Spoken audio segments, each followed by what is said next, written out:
Cerita novel Perintah Kaisar Naga bab selanjutnya. Ojo lali subrek, like and comment ya, yuk gasken.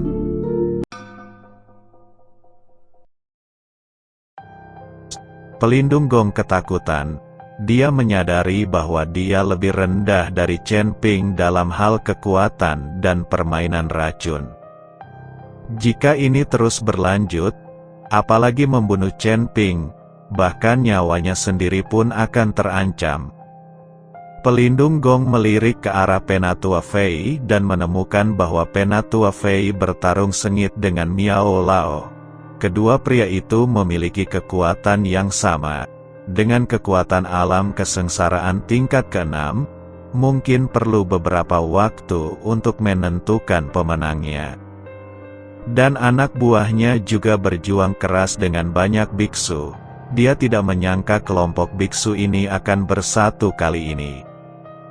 Dia telah menyergap banyak biksu manusia di masa lalu, dan dia selalu berhasil. Setelah bertarung, banyak orang yang melarikan diri dengan agendanya sendiri. Tapi kali ini, kemungkinan besar akan gagal. Saat ini, tak jauh dari situ, masih terdengar auman harimau merah keperakan.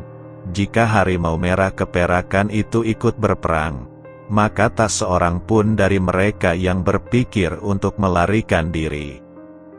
Tetua, mundur, cepat mundur, teriak pelindung Gong, lalu berbalik dan lari. Mereka tidak memiliki keuntungan sama sekali sekarang dan hanya dapat mundur sementara dan mencari peluang lain. Penatua Fei juga sedikit mengernyit saat ini. Dia tidak menyangka bahwa dalam tim ekspedisi manusia kecil, akan ada master alam kesengsaraan tingkat 6 seperti Tuan Miao. Pada saat ini, Penatua Fei juga memiliki niat untuk mundur. Karena dia tidak dapat membunuh Chen Ping, dia harus menghemat kekuatannya terlebih dahulu dan mencari peluang. Begitu mereka memiliki niat untuk mundur, para penggarap iblis ini mulai bertarung dan mundur pada saat yang sama. Pelindung Gong bahkan tidak peduli, berbalik dan berlari menuju kedalaman pegunungan. Ketika Chen Ping melihat ini, dia melangkah keluar dan mengejarnya dalam sekejap.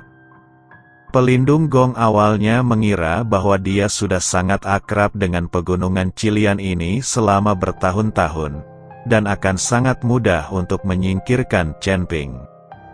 Namun dia menyadari bahwa tidak peduli bagaimana dia berlari demi hidupnya, Chen Ping seperti hantu, selalu mengikutinya. Wah, aku tidak punya permusuhan denganmu. Kenapa kamu tidak membiarkan aku mengejarmu? Aku tidak akan membunuhmu, dan kamu dan aku sama-sama apoteker. Jadi mengapa kamu tidak membiarkan aku pergi? Jika kamu memaksaku untuk terburu-buru, aku bukan orang yang bisa dianggap enteng. Pelindung Gong mengikuti Chen Ping dan berbicara dengan lembut sambil berlari. Dia berharap Chen Ping akan melepaskannya dan berhenti mengejarnya. Aku tidak punya keluhan terhadapmu, jadi kamu mulai membunuhku. Sekarang setelah kamu menyadari bahwa kamu tidak bisa membunuhku, kamu mulai memohon belas kasihan. Apakah kamu berpikir terlalu indah? Chen Ping berkata dengan tenang, "Nak, jangan kira aku takut padamu. Aku hanya tidak ingin mengekspos terlalu banyak, karena kamu mengejarku, jangan salahkan aku." Ketika pelindung Gong melihat ini, dia tiba-tiba berhenti. Ketika Chen Ping melihat pelindung Gong berhenti, dia juga berhenti dan memandang pelindung Gong dengan dingin. Keluar, pelindung Gong melihat ke satu sisi. Saat ini, Si Kong Zhen berjalan keluar perlahan dari balik pepohonan di satu sisi. Alasan mengapa pelindung Gong berhenti adalah karena dia mengetahui keberadaan Si Kong Zhen. Dia sendiri bukan tandingan Chen Ping, dan jika Si Kong Zhen terlibat, Chen Ping pasti tidak punya pilihan.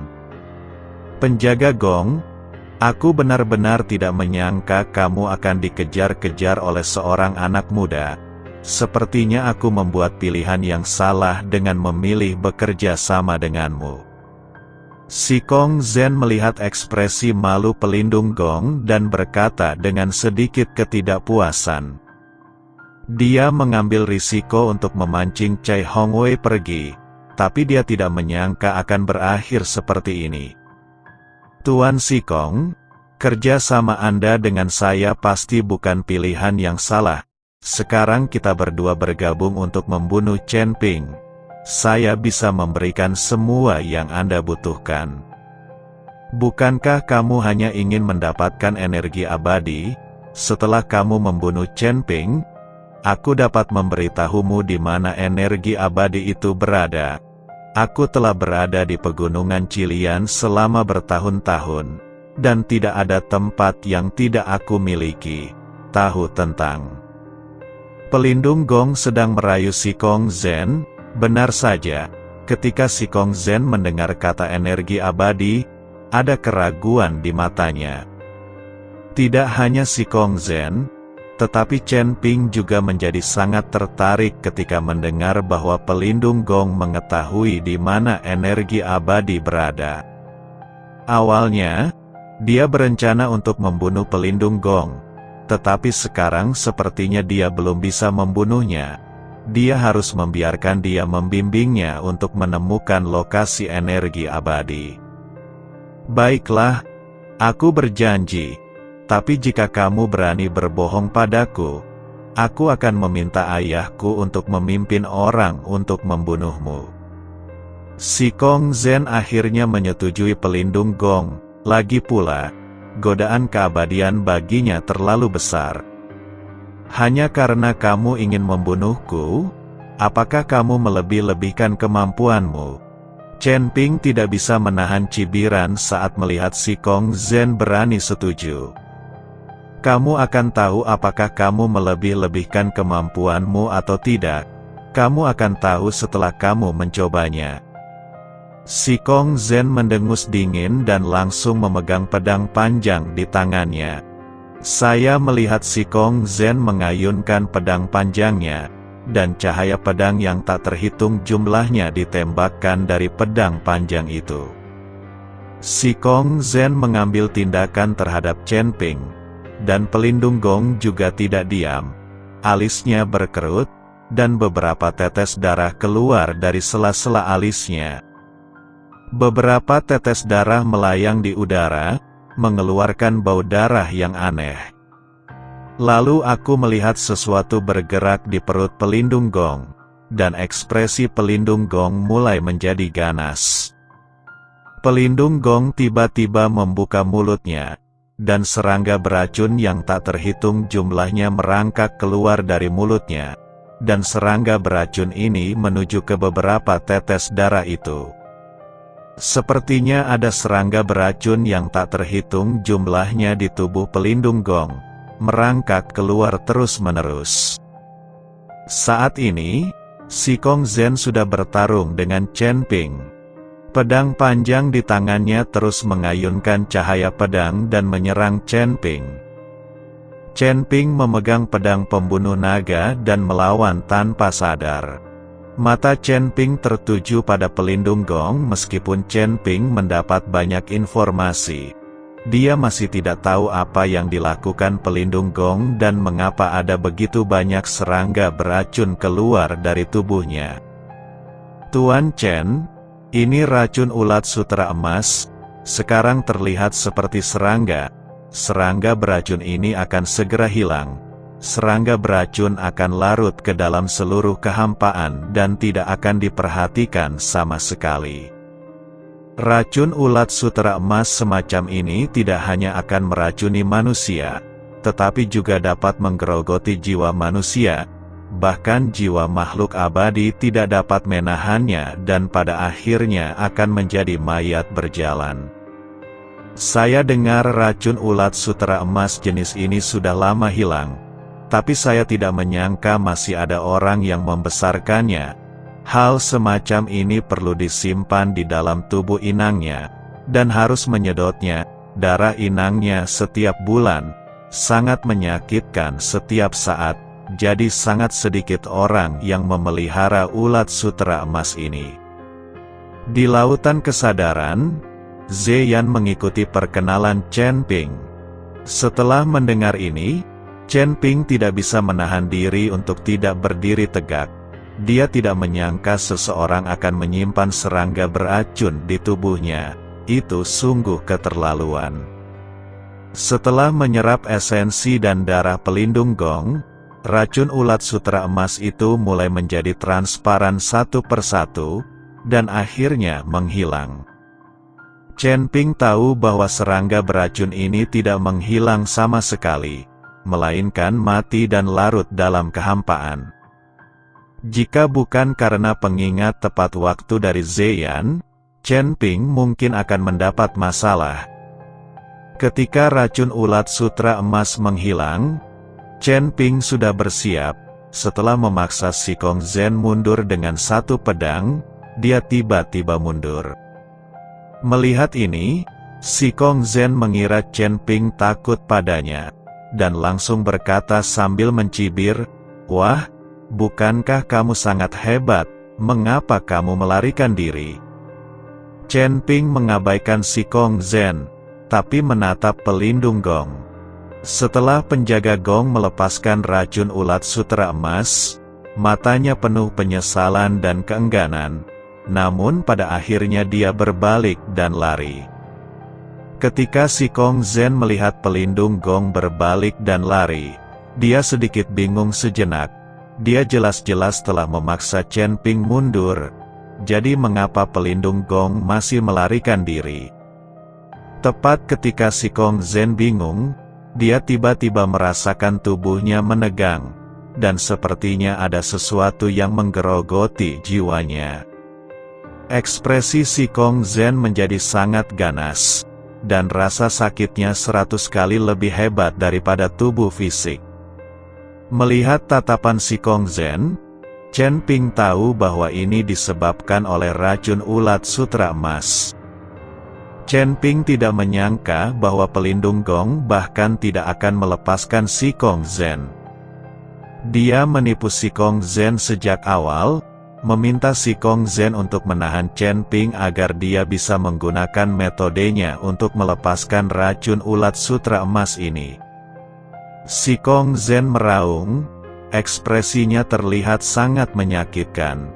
Segera, ekspresi Si Kong Zhen menjadi semakin kusam, dan akhirnya matanya menjadi hampa dan tak bernyawa, dan dia berdiri di sana seperti zombie. Ini gejala jiwa Si Kong Zhen dikanibalisasi. Kini Si Kong Zhen hanya tinggal cangkang, dan tidak butuh waktu lama baginya untuk menjadi santapan monster. Si Kong Zhen bekerja keras dan akhirnya berakhir seperti ini. Ini bisa dianggap sebagai pembalasan. Mulut Si Kong Zhen terbuka, dan serangga beracun merangkak keluar dari mulut Si Kong Zhen. Bentuk serangga beracun yang baru saja keluar masih terlihat. Ketika Chen Ping melihat ini, dia segera menembakkan bola api, berniat menggunakannya untuk membakar serangga beracun ini sampai mati. Api menyala bersama tubuh Si Kong Zhen. Segera, tubuh Si Kong Zhen terbakar menjadi abu, tetapi serangga beracun itu tidak terluka sama sekali. Sial, ada serangga beracun yang tidak takut api. Racun ulat sutera emas ini terlalu kuat. Ketika Chen Ping melihat ini, dia hanya bisa berbalik dan lari. Tuan Chen, racun ulat sutera emas ini adalah serangga beracun purba. Hanya ada sedikit orang yang dapat memelihara serangga beracun seperti itu sekarang. Jika orang itu tidak berusaha menyelamatkan nyawanya, dia mungkin tidak akan melepaskan ulat sutera emas ini. Racun begitu cepat. Kata Zeyan benar. Pelindung gong, yang melarikan diri saat ini, sudah patah hati. Racun ulat sutera emas ini adalah pendukung terbesarnya dan kartu asnya. Bahkan orang-orang di istana tanpa jiwa tidak tahu tentang kartu truf ini. Untuk meningkatkan racun ulat sutra emas ini, pelindung gong mengambil banyak sumber daya, bukan untuk meningkatkan kekuatannya sendiri, tetapi untuk memelihara serangga beracun ini. Dan rasa sakit yang dialami setiap saat bukanlah sesuatu yang dapat ditanggung oleh orang biasa. Serangga beracun yang dipelihara dengan susah payah oleh pelindung gong semuanya digunakan pada Chen Ping. Hal ini membuat pelindung gong sangat sedih, tetapi tidak ada yang bisa dia lakukan. Racun ulat sutra emas sekarang larut lagi dalam kehampaan. Bahkan jika Chen Ping menggunakan kesadaran spiritualnya, dia tidak dapat mendeteksinya sama sekali. Jika ada yang datang ke sini sekarang, mereka pasti akan terluka oleh serangga beracun, dan mereka akan diserang oleh serangga beracun tanpa menyadarinya. Serangga beracun itu begitu cepat sehingga Chen Ping hanya bisa melarikan diri dengan putus asa dan tidak memiliki kemampuan untuk mengejar pelindung gong. Zeyan, bukankah racun ulat sutra emas ini akan berhenti? Apakah mereka akan terus menyerang? Chen Ping tidak mengerti, tidak peduli seberapa kuat serangga beracun ini, mereka pada akhirnya akan berhenti, bukan? Selama racun ulat sutra emas ini dikeluarkan, ia harus menggerogoti jiwa hingga kenyang. Kemudian perlahan-lahan akan berhenti dan kemudian berubah menjadi kepompong, menunggu inang berikutnya memberi makan. Jika tidak ada yang memeliharanya, kepompong ulat sutra emas ini perlahan akan menghilang. Zeyan mengikuti Chen Ping dan menjelaskan, ketika Chen Ping mendengarnya, dia langsung bingung. Sungguh lucu jika ulat sutra emas ini penuh dengan racun. Tepat ketika Chen Ping melarikan diri dengan putus asa, Tuan Miao mendatanginya bersama anak buahnya. Mereka takut Chen Ping dalam bahaya, jadi mereka mengejarnya. Melihat Tuan Miao datang ke arahnya, Chen Ping terkejut dan berteriak, "Jangan kemari, lari, lari." Tuan Miao tercengang dan memandang Chen Ping dengan bingung. Mereka menemukan bahwa tidak ada apapun di belakang Chen Ping. Tetapi Chen Ping sangat panik, lari cepat, lari cepat. Ketika Chen Ping melihat Tuan Miao berdiri diam, dia berteriak dengan cemas lagi. Tapi sudah terlambat, Chen Ping akan bergabung dengan Miao Lao. Jika Chen Ping terlindas, racun ulat sutra emas itu pasti akan mengikutinya. Saat itu, tidak ada Tuan Miao yang bisa melarikan diri.